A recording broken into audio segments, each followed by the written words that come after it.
all the lakes are connected. Hence channel lakes, of course. But it really is nice. You can access all the lakes through like the same channel. And I mean, look at that hog we caught right in the channel. Imagine how big of fish there are swimming around in the actual large body lakes. Crocs match your kayak perfectly.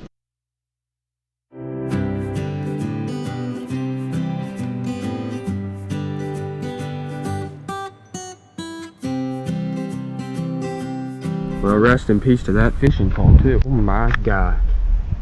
Snap the tip right off.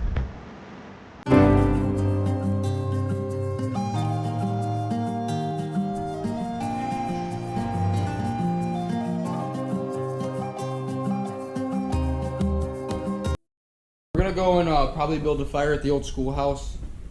See if there's anything creeping around there. So we just went to Bowen Lake. Dock Lake? Now we're headed to Dock Lake. And it looks like it's right through here. Not even that far away.